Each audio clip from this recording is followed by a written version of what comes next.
Diputado Tonel. Gracias, señor presidente. En primer lugar, quería agradecer a los colegas, a los compañeros por el acompañamiento, aquellos que lo hicieron en general y aquellos que acompañan en particular, por el apoyo a este proyecto de ley. Fundamentalmente también quería agradecer a la Comisión de Educación, en la figura de su presidenta, Rosario Cristiani, por su gran predisposición y por el trabajo que realizó para avanzar en la aprobación en la comisión, aún cuando quizás no teníamos un acuerdo en su totalidad con respecto a algunos puntos, pudimos buscar puntos de encuentro. El resto de los diputados, los que acompañaban el dictamen de mayoría y los que no, también agradecerles. También tengo que decir que el texto que hoy votamos incluye una parte importante del proyecto de mi autoría, pero otra parte no menor de un texto que la diputada Cristiani venía preparando, que ante la presentación del que presentamos decidió no presentarlo y anexar, gesto que la verdad que agradezco y que reconozco. Como decía antes, al resto de la comisión por los aportes, por la discusión, a los trabajadores también de la Comisión de Educación que colaboraron muchísimo, a centros de estudiantes con los que hemos trabajado el proyecto de ley, a estudiantes que intentan construir centros de estudiantes y que no pueden por disposiciones de sus directivos,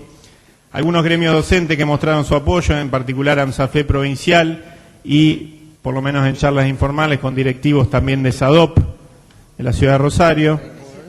y especialmente a los militantes de la Unión de Estudiantes Secundarios, de la UES, con los que hemos discutido en detalle muchos aspectos de esta ley y de la problemática en general, pero que además han militado la necesidad de avanzar en esto a lo largo y a lo ancho de nuestro territorio provincial. El espíritu de la ley es el de garantizar el derecho a agremiación, como han dicho algunos de los diputados preopinantes, aún con sus diferencias, garantizar el derecho a agremiación de los estudiantes más allá de la voluntad de los directivos de los establecimientos educativos y que el Estado de alguna manera pueda garantizarlo. Quiero hacerle una pequeña aclaración al diputado Mascheroni. El texto no refiere en ningún momento a los establecimientos de educación primaria. Quizás quedará para algún proyecto cuando vayamos por más, pero la verdad que no refiere en ningún momento a la educación primaria y no dispone ningún tipo de penalización por el no voto, que no es lo mismo que la participación. Después, mi idea es ampliar sobre eso. Decía que hasta la promulgación en el año 1988 de la ley 10.195, que es la ley hoy vigente en la materia, en nuestra provincia regía un artículo del decreto 817 del Reglamento General para las Escuelas de Enseñanza Media de Educación Técnica de 1981, es decir, dictado en dictadura, que prohibía a los alumnos realizar peticiones colectivas y solo permitía la formación de clubes colegiales. Después, en el 88, se dictó la 10.195, que obviamente fue un avance frente a esos decretos prohibitorios, pero que lo único que hacía era autorizar el funcionamiento de los centros de estudiantes y nada más, y que además nunca fue reglamentada en nuestra provincia, y por eso durante mucho tiempo, muchas veces algunos directivos que no mostraban mayor voluntad en que se llevara adelante la construcción de los centros de estudiantes, se escudaban en este supuesto vacío legal para impedir la creación y la actividad de los centros de estudiantes. Y esto aún hoy, a casi 30 años de la recuperación de la democracia, sigue sucediendo. En ese sentido, este proyecto pretende convertirse en un marco incontrovertible en lo que hace al reconocimiento de ese derecho de los estudiantes a organizarse en centros de estudiantes, integrados, y aunque parezca de sentido común, no lo es, y hay que recalcarlo, exclusivamente por estudiantes. Un centro de estudiantes no es ni un consejo de convivencia, no es una ronda de diálogo, por eso tipificamos que es un centro de estudiantes. Los consejos de convivencia, las rondas o lo que fuere, pueden ser ámbitos de concertación, de diálogo entre distintos actores de la comunidad educativa, pero no reemplazan de ninguna manera a los centros de estudiantes. En este marco también intentamos zanjar a través del artículo 8 cualquier planteo de participación de personas ajenas al estudiantado, a los estudiantes regulares en el centro de estudiantes, porque creemos que aceptar eso sería un absurdo a la altura de permitir la participación, por ejemplo, de una patronal en el sindicato de la rama que le corresponde. Fundamentalmente nos interesaba generar herramientas y fundamentalmente obligaciones de distintos actores institucionales, entre ellos la autoridad de aplicación, que es el Ministerio de Educación, y los directivos de los establecimientos, quizás algún planteo con respecto a un supuesto excesivo reglamentarismo que en realidad refiere exclusivamente a algunos aspectos que tienen que ver con los tipos de convocatoria, tienen que ver directamente con esto de que se está planteando obligar a los establecimientos a determinadas acciones orientadas a promover, ¿no es cierto?, la conformación de los centros de estudiantes. La provincia de Buenos Aires, que no tiene una ley, pero sí disposiciones activas del Ministerio de Educación en este sentido y que muy pronto va a empezar a discutir un proyecto de ley, dispone situaciones o medidas parecidas y ha avanzado de 57 centros de estudiantes a 1.070 centros de estudiantes en 3 años, desde el 2008 hasta el año pasado, lo que es un crecimiento de 1.800% de la cantidad de centros de estudiantes a partir de una actividad definida del Estado incentivando la creación de centros de estudiantes. Si nosotros avanzamos en estos planteos, tiene que ver fundamentalmente con que queremos que haya un rol activo del Estado en la promoción de los centros de estudiantes, porque creemos que es un aporte a la convivencia democrática y es un aporte inclusive para resolver quizás un montón de síntomas, de situaciones que suceden hoy en la escuela y que muchas veces sería importante que tenga el protagonismo del estudiante en la resolución de esos problemas, y no únicamente en estos consejos de convivencia, rondas de diálogo, etcétera. Porque concibimos a los jóvenes como sujetos plenamente capaces y sujetos de derechos. En los fundamentos, bueno, hacemos referencia, en los fundamentos originales, hoy lo que estamos votando es la parte normativa, a la Convención sobre los Derechos del Niño, Niña y Adolescente, a disposiciones ministeriales, como decía antes, de la Provincia de Buenos Aires, a una ley de la Ciudad Autónoma de Buenos Aires que hoy rige y que es del año 1998, y algunos antecedentes de proyectos de la provincia de Santa Fe, entre ellos el que se ha hecho referencia acá, que obtuvo media sanción en la conformación anterior de la Cámara, que correspondía al diputado Liberati, que después perdió estado parlamentario por no ser aprobado en el Senado. Frente a posibles aprehensiones, que algunas aquí se han vertido, que han surgido en el debate parlamentario en lo que hace a la actuación de los centros de estudiantes, creemos que ningún eventual, entre comillas, exceso o entre comillas, desborde en el ejercicio del derecho de agremiación, de organización, de debate, de protagonismo de los estudiantes en la vida comunitaria, tiene punto de comparación con el perjuicio a la comunidad, a la democracia y a la vida educativa que representa el cercenamiento de derechos, el silencio, la imposibilidad de organizarse, la falta de diálogo que implica la prohibición fáctica que se ejerce en muchos establecimientos educativos a la concreción de los centros de estudiantes y este problema fundamental. No hace falta referirnos a la larga tradición estudiantil secundaria a la que muchos han hecho referencia, que atravesó nuestro país, de la que ha sido protagonista nuestro país. Recordamos la innumerable cantidad de militantes y dirigentes políticos que han surgido de la militancia estudiantil secundaria. Recordamos el compromiso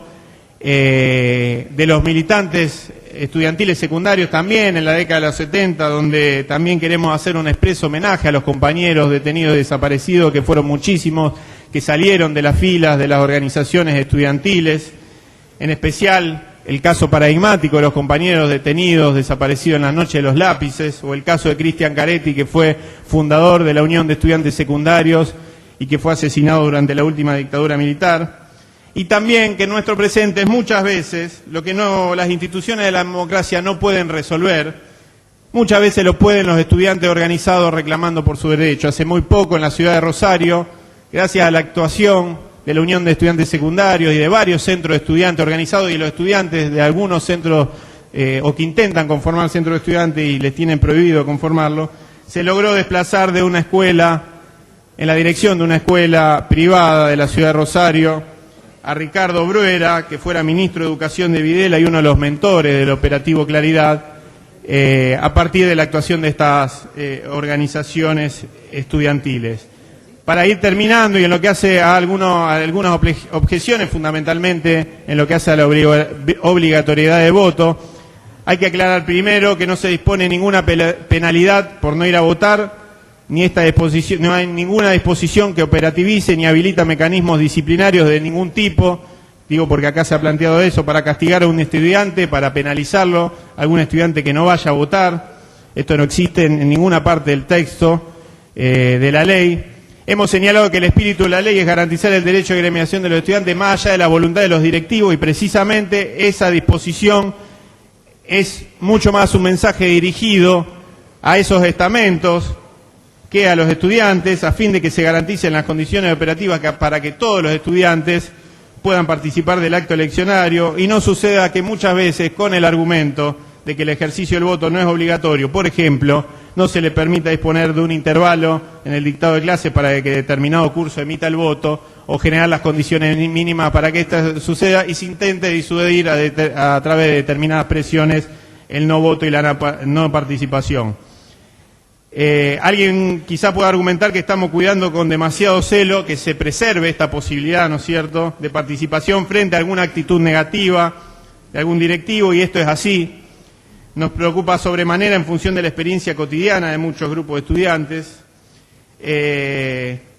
El rol que ocupa un directivo en una comunidad educativa, rol que acá no se viene a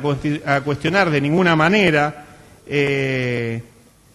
pero que frente a alguna situación novedosa, alguna situación como esta, con la quizás nos sienta mayor empatía, puede tranquilamente utilizar su lugar institucional para vaciar, por ejemplo, un acto eleccionario, y esto no es algo que esté inventando yo, es algo que sucede sistemáticamente en muchas escuelas, cuando el directivo directamente no tiene ningún interés de que se conforme el centro de estudiantes, de una mirada errónea, porque, como decíamos antes, el centro de estudiantes puede y seguramente va a ser un elemento muchas veces conciliador, un elemento que permita llegar a acuerdos en el marco de la comunidad educativa para conflictos que generalmente existen y que lo peor que se puede hacer es negarlo. Nadie sostiene aquí que todos los directivos vayan a comportarse de esa manera, esto no es así, pero la experiencia del estudiante de nuestra provincia indica que ha sucedido, y nosotros tenemos que dictar una norma para todos los establecimientos, por lo tanto es necesario prever este tipo de actitudes y dar una señal clara de qué es lo que estamos proponiendo. La obligatoriedad del voto al centro no es la obligatoriedad a participar como miembro del mismo, como decía antes, no implica, su no cumplimiento no implica ninguna sanción, no va a ser ni la primera ni la última vez, porque en los centros estudiantes que existen en nuestra provincia, que son muy pocos, por otro lado no hay estadísticas, cuando uno pregunta en el Ministerio de Educación, porque no hay mayor interés en que avancen la conformación de los centros de estudiantes. En los centros de estudiantes que existen se rigen por estas disposiciones, por ejemplo, los centros de estudiantes que dependen, los colegios que dependen de la Universidad Nacional de Rosario, el Politécnico, el Superior, y en ningún momento nadie que no haya emitido un voto ha recibido ningún tipo de sanción, porque además la institución no tiene ninguna potestad para eso. Y por último, en lo que tiene que ver con eso, lo que se sucede muchas veces también, señor presidente, es que hay un recurso bastante usual para descalificar la organización estudiantil, que es la de señalar que solo representa a un sector minoritario de los estudiantes. Y la verdad que sería un mecanismo para también dotar de plena legitimidad a los centros de estudiantes, y además un joven de 18 años, luego de salir de colegio secundario o mientras está cursando, puede elegir presidente o presidenta y tiene la obligación, además, de ir a votar. Nosotros acá no estamos solo sancionando un régimen para los centros de estudiantes, sino que también estamos generando una herramienta pedagógica que puede tener tanta utilidad como la materia formación ética y ciudadana u otras en la construcción de una cultura democrática y participativa. Muchas gracias, señor presidente.